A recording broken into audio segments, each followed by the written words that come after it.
Assalamualaikum warahmatullahi wabarakatuh. Kenalkan, nama saya Rosita Dwi Yudianti dengan NIM 20221037031138 dari kelas 6C.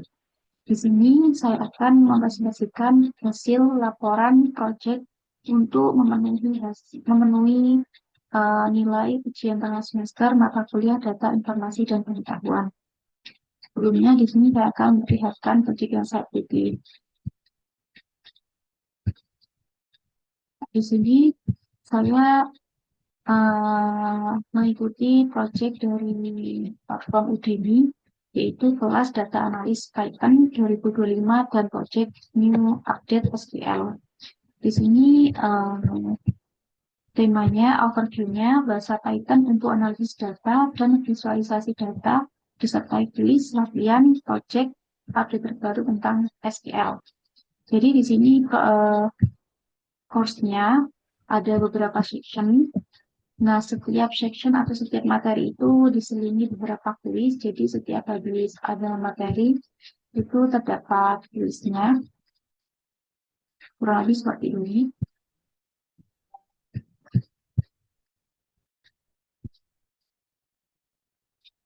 Ini kembali ke laporan proyek saya. Yang pertama, di sini ada pendahuluan. Course ini berjudul Bahasa Python untuk Analisis Data dan Visualisasi Data yang tersedia di platform Udemy. Course ini memberikan pemahaman komprehensif tentang dasar-dasar pemrograman Python, manipulasi data menggunakan pandas dan NumPy, serta visualisasi data dengan Matplotlib dan Seaborn. Materi disampaikan secara bertahap dengan kombinasi video penjelasan, latihan kuis, serta proyek akhir. Kemudian tujuan dari course ini adalah memahami dasar bahasa pemrograman Python untuk analisis data. Yang kedua, menguasai penggunaan pandas, NumPy, Matplotlib, dan Seaborn. Kemudian yang ketiga, melatih kemampuan eksplorasi dan visualisasi data nyata. Kemudian yang terakhir, menyelesaikan proyek analisis data dari awal hingga akhir dengan menggunakan dataset dunia nyata. Kemudian materi yang ada pada course-nya yaitu pengenalan Python untuk analisis data. Kemudian yang kedua, manipulasi dan pembersihan data. Kemudian yang ketiga, analisis data eksploratif atau EDA. Kemudian yang terakhir yaitu pengenalan SQL untuk analisis data. Kemudian untuk proyeknya, jadi ini proyeknya itu tujuan untuk menganalisis data yang diambil dari dataset di Kaggle. Jadi di sini saya mengambil dataset tentang pemain sepak bola dari dataset FIFA dengan menggunakan bahasa pemrograman Python. Proyek ini merupakan implementasi dari pembelajaran yang diperoleh melalui course Udemy. Kemudian mencakup pemrosesan data, eksplorasi data, visualisasi data, dan penerapan dasar statistik. Dataset ini berisi informasi statistik pemain yang dapat digunakan untuk memahami distribusi, korelasi antar fitur, serta tren umum dalam dunia sepak bola profesional. Yang pertama, di sini ada import dan data.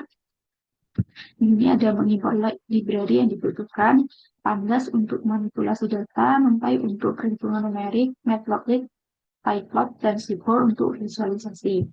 Kemudian ada load data DF Federic CSV ini untuk membaca data sertifikat dari file CSV dan mengambilkan 5 baris pertama menggunakan GFBit. Untuk hasilnya ini seperti ini. Mengambilkan target, mengambilkan 5 data pertama. Di sini ada ID, name, age, nationality, dan sampai terus ini. Kemudian yang kedua ada info struktur data. Di sini menampilkan informasi struktur data, jumlah baris atau kolom, tipe data setiap kolom, dan jumlah nilai non-nul. Outputnya seperti ini. Jumlah baris, jumlah kolom, kemudian data type, kemudian memorinya. Kemudian yang ketiga ada statistik deskriptif, yaitu menghasilkan statistik ringkasan seperti mean, min, max, dan variance untuk kolom numerik. Ya, seperti ini. standar min 35% untuk kuartilnya, kemudian maksimalnya. Kemudian yang keempat ada distribusi posisi pemain. Di sini menghitung preferensi kemunculan setiap nilai dalam kolom position pada data frame, kemudian mengambilkan 10 nilai ke atas berdasarkan frekuensi kemunculannya. Untuk artikelnya sendiri, seperti ini. Posisinya ST, GK, CB, dan ini untuk ini.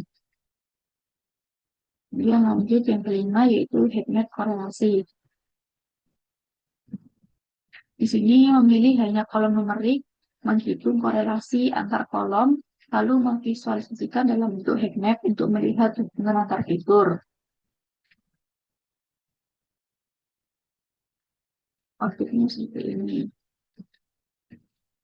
Nah, jadi keterangannya untuk warna merah itu menunjukkan korelasi positif tinggi semakin dekat ke +1 artinya dua fitur naik bersama. Kemudian warna biru menunjukkan korelasi negatif tinggi semakin dekat ke -1 artinya satu fitur naik lainnya turun. Kemudian yang ketiga warna netral putih atau abu menunjukkan korelasi rendah atau hampir tidak ada hubungan. Kemudian selanjutnya ada cek duplikasi menggunakan DF duplikat sum, mengecek apakah ada baris yang duplikat dalam dataset. Hasilnya di sini tidak ada duplikat. Nah, jadi duplikatnya kosong, jadi tidak ada yang dihapus. Kemudian lanjut di sini ada cek missing value atau data kosong, mengecek jumlah nilai kosong per kolom diurutkan dari yang terbanyak. Kemudian hasilnya terlihat kolom mana saja yang memiliki missing value terbanyak. Seperti ini. Kemudian yang 8 untuk penanganan missing value-nya, mengisi data kosong di kolom numerik dengan median dan kolom kategorikal dengan modus atau nilai terbanyak.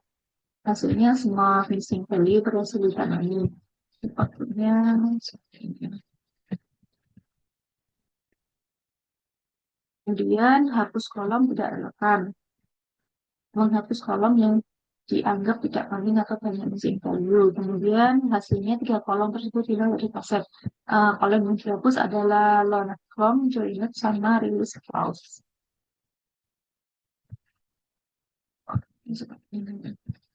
Ini kolom setelah dihapus. Kolom juga ini dihapus. Jadi ID dan age tidak ada 3 kolom ini. Kemudian selanjutnya yaitu konversi kolom value dan UAG ke format numerik. Di sini mengubah data janji dan nilai pemain dari format teks euro 100M atau euro 500K menjadi angka murni atau float. Hasilnya kolom value dan UAG sekarang berupa angka numerik sehingga bisa dianalisis secara statistik. Jadi hasilnya menjadi numerik, bukan euro lagi. Kemudian konversi height dan weight ke satuan standar. Tinggi pemain diubah dari format seperti 5,11 menjadi cm. 1 foot sama dengan 30,48 cm. Berat pemain diubah dari satuan 1 BS ke kilogram. Hasil kolom height dan weight sekarang dalam satuan metrik, cm dan kilogram dan per tipe numerik. Outputnya seperti ini. Kemudian lanjut encoding dan fitur engineering. Di sini kolom preferred food diubah ke angka 0 sama dengan 5, kemudian 1 sama dengan live. Membuat fitur baru namanya value per overall untuk menilai efisiensi harga pemain berdasarkan rating. Kemudian mengelompokkan usia ke dalam 3 kategori, yaitu young, haknya muda, prime, warna kelima, kemudian veteran. Hasilnya menambah kolom-kolom baru yang lebih informatif dan siap dianalisis atau dimodelkan.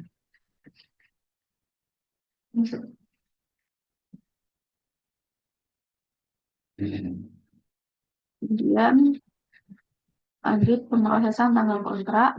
Di sini mengubah kolom tanggal kontrak menjadi format deadline. Kemudian menghitung sisa kontrak pemain dalam dari tahun dasar 2018. Kemudian hasilnya kolom kontrak remaining berhasil dibuat dan bisa digunakan untuk analisis durasi kontrak.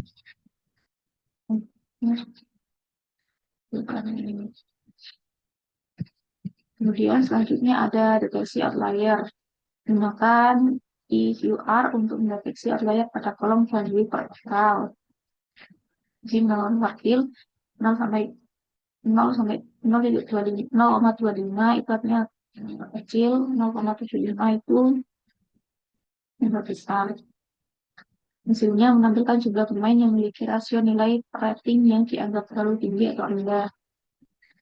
Kemudian selanjutnya ada normalisasi data. Di sini menggunakan min-max scaling. Menggunakan min-max scaling dari skillern untuk menormalkan nilai-nilai numerik agar berada di antara 0 dan 1.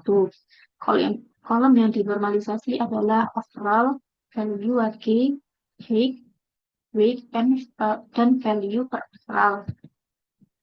Kemudian, nilai-nilai dalam kolom tersebut sekarang berada di rentang 0 hingga 1. Hal ini membuat model lebih stabil dan cepat konversi serta pelatihan. Ya, kemudian yang terakhir adalah visualisasi. Dalam proyek ini menampilkan 4 visualisasi sesuai dengan materi yang terdapat pada course yang telah saya pelajari. Yang pertama ada bar plot, scatter plot, kemudian line plot, dan yang terakhir ada table plot. Untuk bar plot sendiri di sini menampilkan rata-rata nilai value tinggi per posisi pemain atau top 5. Maksudnya menampilkan 5 pemain dengan rata-rata nilai value tertinggi.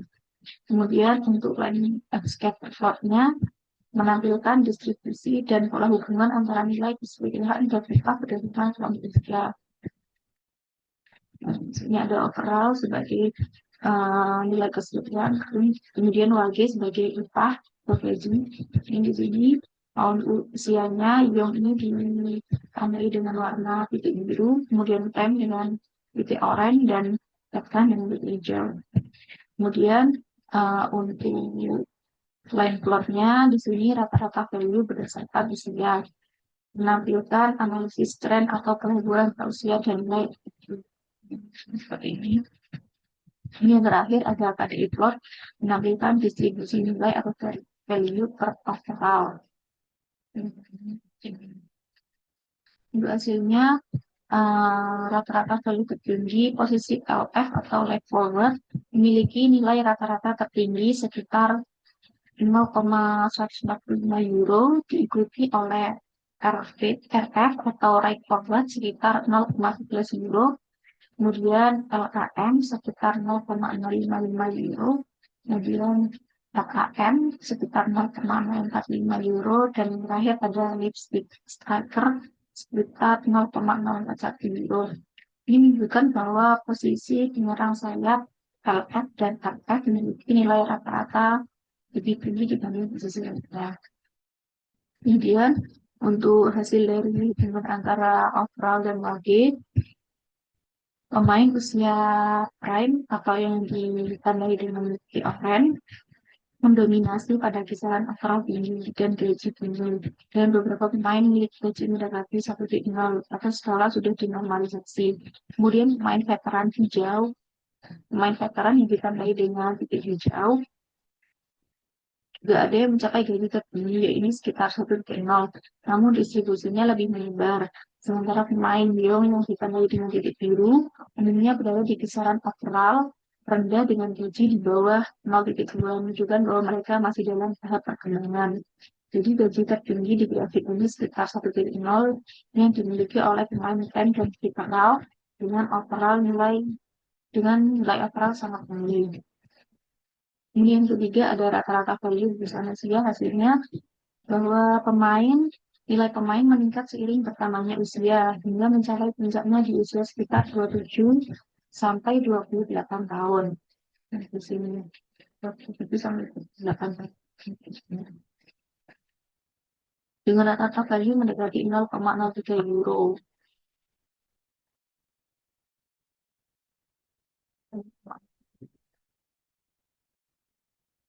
Setelah itu nilai mulai menurun tajam, terutama setelah usia 30 tahun dan terus turun hingga usia 40 ke atas. Pola ini mencerminkan bahwa usia produktif dan bernilai tinggi bagi pemain umumnya berada di akhir 20-an. Sementara nilai mereka cenderung menurun seiring bertambahnya usia setelah melewati masa puncaknya. Kemudian yang terakhir ada distribusi value per overall.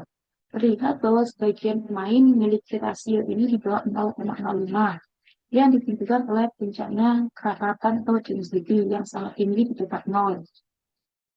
Semakin besar nilai overall, semakin jarang pemainnya. Artinya hanya sedikit pemain yang punya nilai sangat tinggi jika dibandingkan dengan pemain mereka. Nah, untuk lingkup collab sudah saya turunkan di akhir laporan. Nah, sekian laporan yang dapat saya sampaikan. Kurang lebihnya mohon maaf. Saya akhiri. Assalamualaikum warahmatullahi wabarakatuh.